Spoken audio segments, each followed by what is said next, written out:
제7장.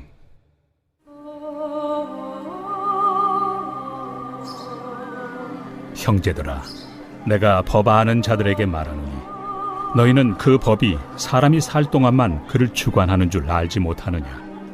남편이 있는 여인이 그 남편 생전에는 법으로 그에게 매인 바 되나 만일 그 남편이 죽으면 남편의 법에서 벗어나느니라. 그러므로 만일 그 남편 생전에 다른 남자에게 가면 음녀라. 그러나 만일 남편이 죽으면 그 법에서 자유롭게 되나니 다른 남자에게 갈지라도 음녀가 되지 아니하느니라. 그러므로 내 형제들아, 너희도 그리스도의 몸으로 말미암아 율법에 대하여 죽임을 당하였으니 이는 다른 이 곧 죽은 자 가운데서 살아나신 이에게 가서 우리가 하나님을 위하여 열매를 맺게 하려 함이라. 우리가 육신에 있을 때에는 율법으로 말미암는 죄의 정욕이 우리 지체 중에 역사하여 우리로 사망을 위하여 열매를 맺게 하였더니 이제는 우리가 얽매였던 것에 대하여 죽었으므로 율법에서 벗어났으니 이러므로 우리가 영의 새로운 것으로 섬길 것이요 율법 조문의 묵은 것으로 아니할지니라.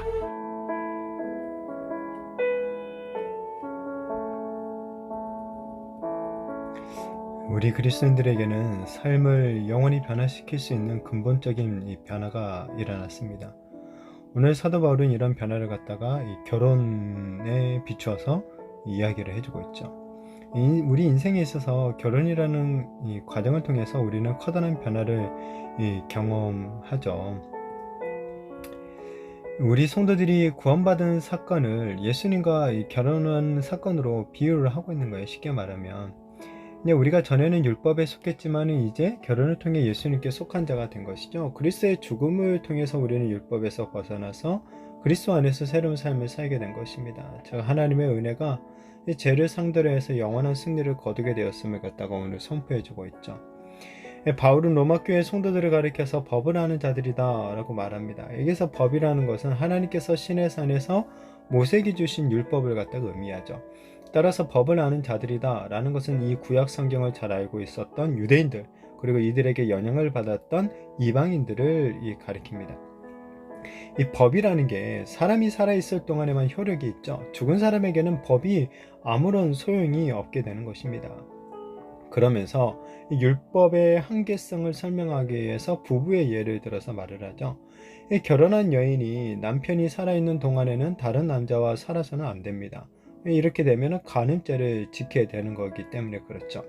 자, 그렇지만 남편이 죽으면은 여인은 이제 결혼이라는 그 제도의 강제성에서 벗어나게 되죠. 따라서 그때는 다른 남자와 살아도 문제가 되잖아요. 불법이 되지 않는 거죠.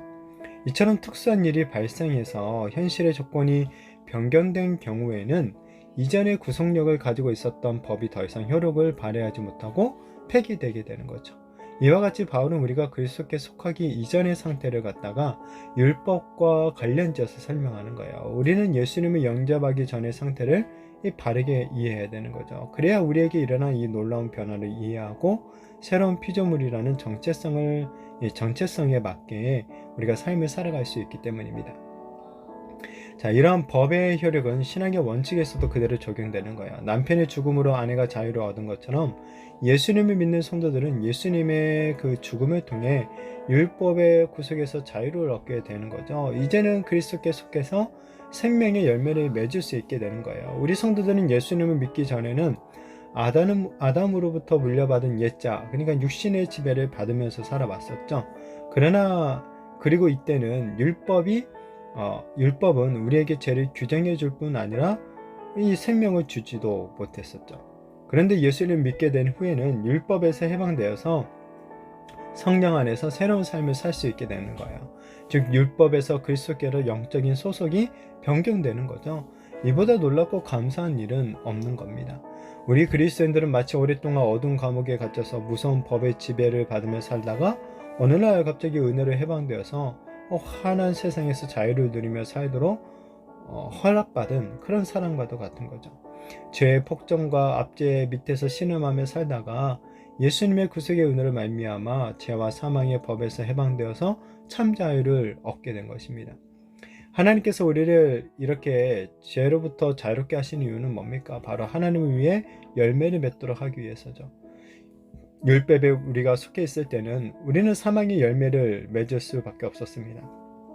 그러나 이제 하나님은 우리로 하여금 성령의 이 생명의 성령의 열매를 맺도록 하시는 거죠. 바라기는 날마다 이 놀라운 구원의 은혜에 감사하면서 더욱더 주님의 말씀에 순종하여서 하나님이 기뻐하시는 그 생명의 열매들이 풍성히 맺는 우리가 되어지기를 축복합니다. 겉으로 보기에 우리 성도들의 모습은 사실 그 전과 이전과 별로 달라진 게 없을 수도 있어요. 그러나 우리는 은혜로 예수 그리스도의 신부가 된 거죠. 죄와 율법이라는 감옥에서 하나님께서 우리에게 은혜를 주셔서 자유롭게 해주신 거예요. 따라서 우리는 이제 죄의 권세에 대해서 승리해서 생명의 열매를 맺을 수 있는 새로운 사람들로 변화되었다라는 사실을 온전히 믿으시기를 바랍니다. 그리고 예수님의 신부답게 예수님이 우리를 사랑하셨듯이 우리도 그렇게 주님을 또한 사랑하게 되어지기를 바랍니다.